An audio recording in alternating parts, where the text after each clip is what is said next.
Hello Muskaan. Hello, sir. Hello, ma'am. Tell me about your self.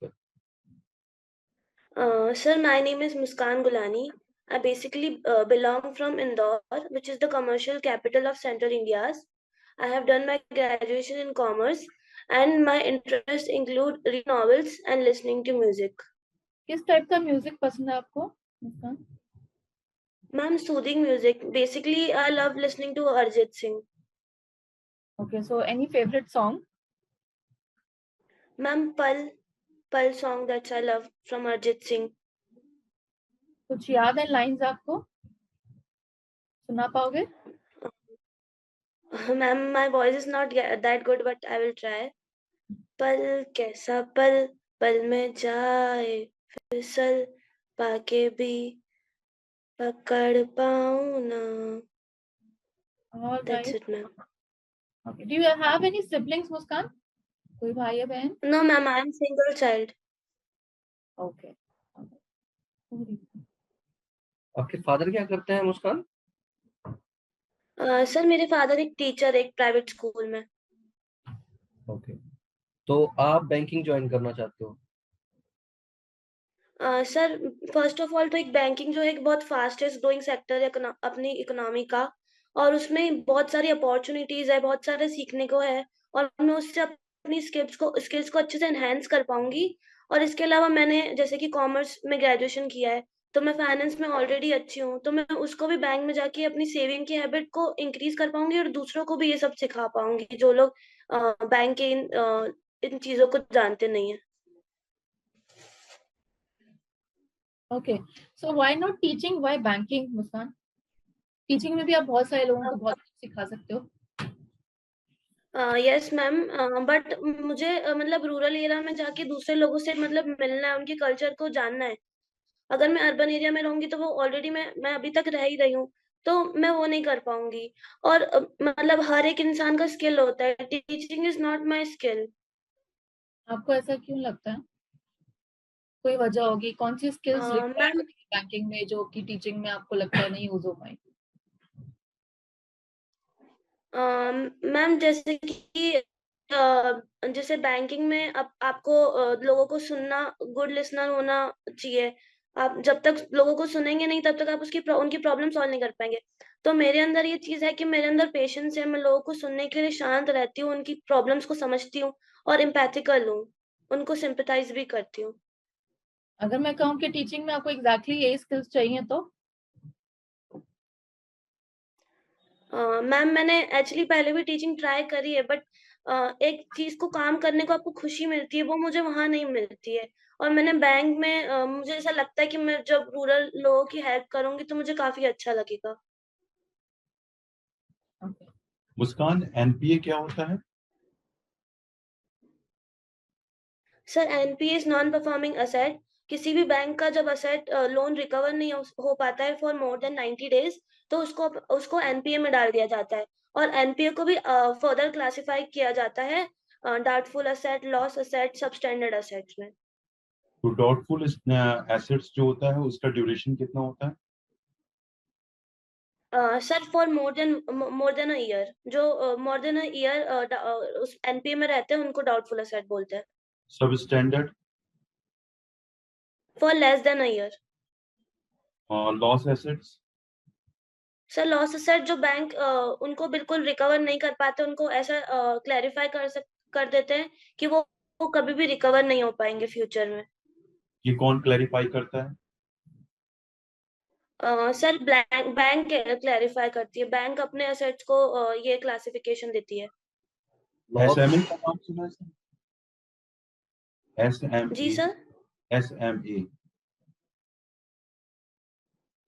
SME. SMA? NPA में SMA एक शब्द आता है, उसका नाम सुना आपने? सर मेरे को याद नहीं आ रहा अभी. लॉस एसेट का आपने बताया, लॉस एसेट का टाइम ड्यूरेशन आपने नहीं बताया.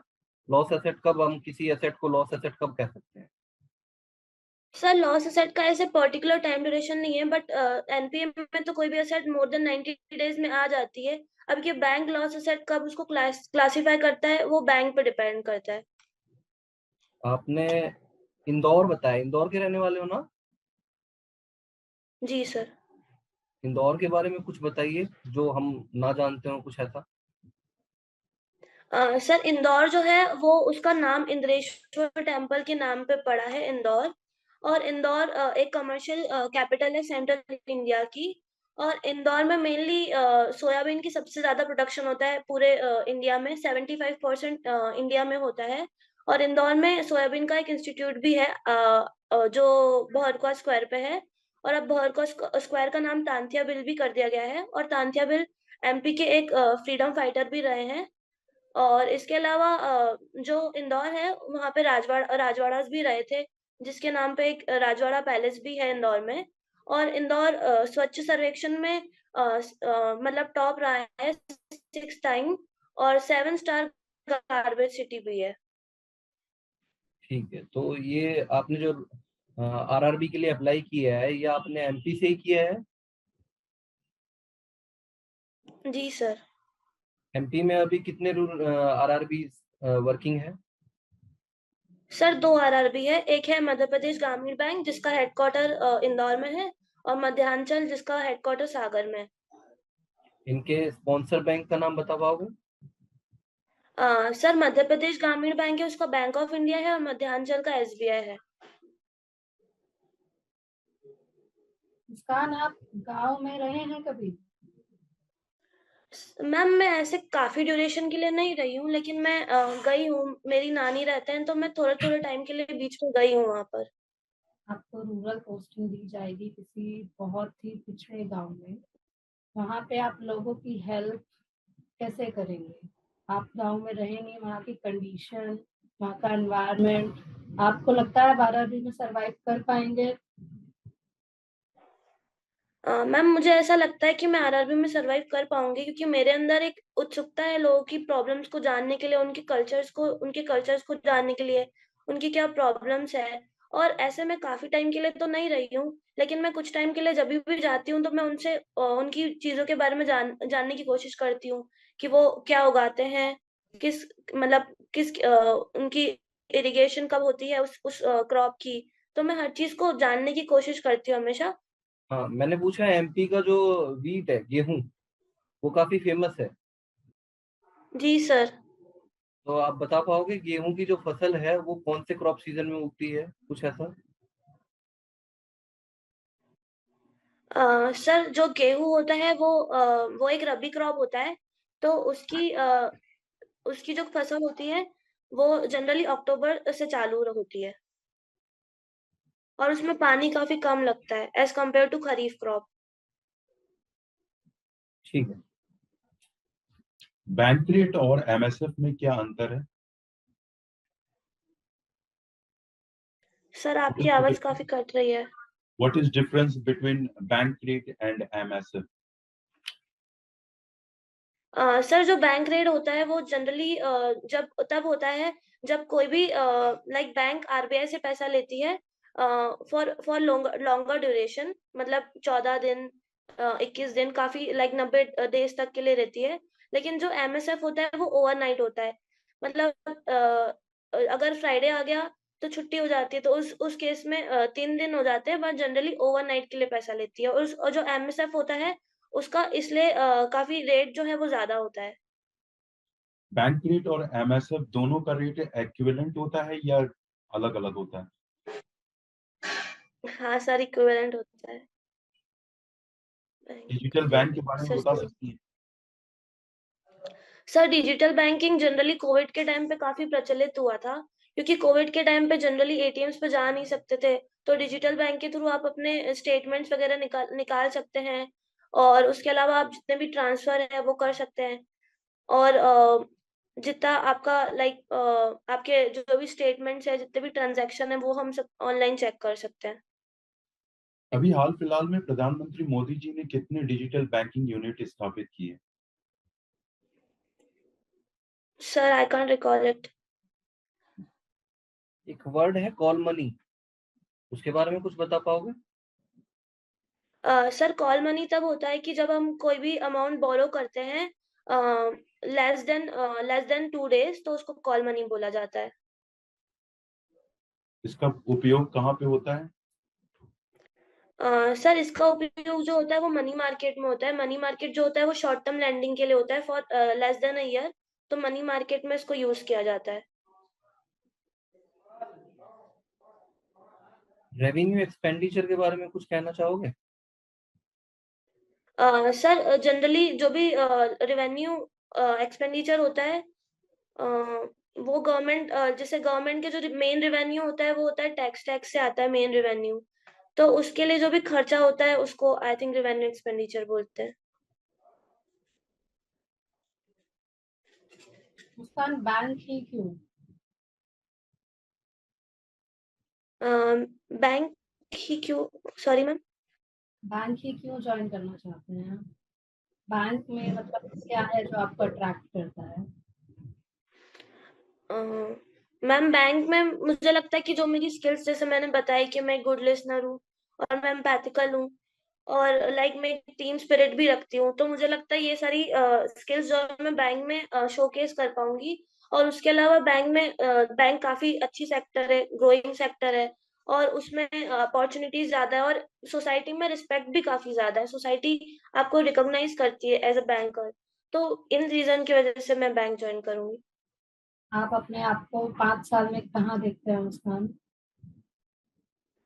मैम मैं अपने आप को 5 साल में मुझे गुड सैलरी का तो मुझे है कि मैं गुड सैलरी चाहती हूँ बट उसके अलावा मैं एक अच्छी पोस्ट पे चाहती हूँ जहाँ पे मैं सिर्फ सिर्फ खुद को नहीं एनहांस कर पाऊँ बट उन लोगों को भी, जैसे मेरे जो कलीग्स हैं, मैं उनको भी सपोर्ट कर पाऊँ और एक अच्छे मैनेजरियल पोस्ट पे रहूँ।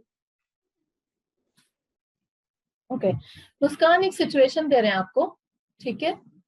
आप एज अ पीओ सिलेक्ट हो जाते हो, कुछ साल बाद आपकी प्रमोशन होती है, ठीक है? आप पूरी ब्रांच मैनेज कर रहे हो, उसमें आपके पास कुछ ऐसे कस्टमर्स आते हैं, आपको पता है जब आप रूरल जगह पे काम करते हो तो आपको काफी किसान जैसे कस्टमर्स आपको मिलेंगे वहां पे। तो वो कस्टमर्स आपके पास आते हैं, आपके पास कोई प्रॉब्लम लेके आते हैं, 2 कस्टमर्स, ठीक है? लेकिन वो आपकी सुनना नहीं चाहते, ठीक है? वो सिर्फ अपनी ही गाथा गाना चाह रहे हैं कि भाई मेरे पास ये प्रॉब्लम है, आप कैसे तैसे करते इसको सॉल्व कर दीजिए। मुझे पढ़ना लिखना नहीं आता, मुझे कुछ नहीं पता, ठीक है? ना तो वो ज्यादा अवेयर हैं और ना उनको पढ़ना लिखना आता है, ठीक है? आप क्या करेंगे? वो बेसिकली आपके ब्रांच में आके काफी हंगामा खड़ा कर रहे हैं, आप क्या करोगे? मैम सबसे पहले तो मैं उनको काम डाउन करने की कोशिश करूंगी। अगर वो बहुत ज्यादा हाइपर हो रहे हैं तो मैं उनको पानी ऑफर करूंगी या कुछ भी खाने के लिए ऑफर करूंगी ताकि वो थोड़ा काम डाउन हो सके और मेरी बात को सुनने के लिए राजी हो सके और काफी ज्यादा हाइपर नहीं होए। उसके बाद मैं उनको समझाऊंगी, अपना पॉइंट रखूंगी कि पहले आप मुझे बताइए आपकी प्रॉब्लम क्या है। जब तक मैं समझूंगी नहीं तब तक मैं सॉल्व भी नहीं कर सकती हूँ। तो उनको मैं काम डाउन करके उनको बिठाऊंगी कुछ फिर उसके बाद अगर वो मेरी बात सुनने को राजी हो जाते हैं तो अच्छी बात है। अगर नहीं होते तो फिर मैं कोशिश करूंगी कि मैं किसी अपने और कलीग्स को बोलूं कि इनकी बात समझिए, ये क्या चाहते हैं और क्या ये हमारे बैंक के ऑलरेडी एम्प्लॉय हैं या फिर ये पहली बार आए हैं और इनकी क्या समस्या हो सकती है। मैं अपने कलीग से पूछ के वो सॉर्ट आउट करने की कोशिश करूंगी। बट जैसे मैंने कहा कि वो आपको सुनने को राजी नहीं है, तो वो आपकी सुनना नहीं चाहते, उसे सुनाने आए हैं, आप क्या करोगे? बहुत इंसान का भी मैम काम लगा हुआ है, वो नहीं हो पा रहा है बैंक में, ठीक है? कुछ इश्यूज, इंटरनल इश्यूज भी हैं, तो आप क्या करोगे उस केस में? मैम मैं ऐसी एक पर्सन हूँ कि मैं कभी भी किसी इंसान को बैकफायर नहीं करती। मैं अगर वो मुझे कुछ कह भी रहे हैं तो मैं उनको कभी भी कुछ खराब नहीं बोलूंगी क्योंकि वो हमारे कस्टमर है। तो कस्टमर इज लाइक हमारे लिए बिल्कुल भगवान का रूप होता है, तो उनको हम कुछ गलत तो नहीं कह सकते। बट मैं कोशिश करूंगी अगर उनका कोई प्रॉब्लम बहुत जेन्युइन है तो मैं जल्दी से जल्दी उसको सॉर्ट आउट कर सकूं और जहां से भी प्रॉब्लम होती है मैं उसको सॉर्ट करूंगी। ओके, बट आप अगर वो थोड़ा बहुत तोड़ा फोड़ी पे उतर आते हैं बैंक में, ब्रांच में अंदर खड़े होने के बाद, और आप देख रहे हो कि उसमें आपके पास ज्यादा मेल कोलीग्स नहीं है, तब आप क्या करोगे? सिक्योरिटी भी लिमिटेड ही मैम होती है। Ma'am first of all I think as a woman I am more capable और मुझे किसी like I don't need like man. मैं खुद इतनी केपेबल हूँ कि अगर कोई ऐसा कर रहा है तो मैं उसको समझा सकूं और उसको रोक सकूं। अगर वो कुछ ज्यादा कर रहे हैं तो मैं उनको लाइक खुद ही हैंडल करने की कोशिश करूंगी। मुस्कान, आपने अपनी स्ट्रेंथ तो काफी बता दी है हमें, कुछ ऐसा है वीकनेसेस जिसको आप मानते हो कि इसमें मैं थोड़ा, कोई वीकनेसेस आप मानते हो कि आपके अंदर है? हाँ सर, मुझे लगता है कि सब में कुछ ना कुछ वीकनेस तो होती है। As a human being we are not all perfect. तो मेरे अंदर ये चीज है कि मैं किसी भी काम को बिल्कुल परफेक्ट एपिटोमी से करना चाहती हूँ। जब तक वो परफेक्ट नहीं होता तब तक मैं संतुष्ट नहीं होती हूँ, जिसके कारण कभी कभी थोड़ी लेटेंसी हो जाती है, और बट वो काम काफी परफेक्टली होता है। हिंदी में आप कंफर्टेबल हो? जी सर। एक वर्ड होता है एकेडमिक, उसका हिंदी मतलब आप मुझे बता पाओगे? सर मुझे एग्जैक्ट मीनिंग तो नहीं पता, बट मुझे लगता है कि ये पढ़ाई से रिलेटेड है, एकेडमी से रिलेटेड है। मतलब एकेडमी जैसे किसी स्कूल या ऑर्गेनाइजेशन को बोलते हैं, तो आई थिंक उससे रिलेटेड है। ठीक। आपने कभी बैंक की तैयारी की है? कहाँ से की है? किस तरीके से की है? सर मैंने जनरली ऑनलाइन ही तैयारी करी है। मैं मतलब घर पे ही बैठ के सेल्फ सेल्फ करती हूँ। ऑनलाइन जितने भी अलग अलग सोर्सेस होते हैं जहाँ से मुझे लगता है कि मेरे को कुछ बेनिफिशियल मिल रहा है, तो मैं उनसे तैयारी करती हूँ।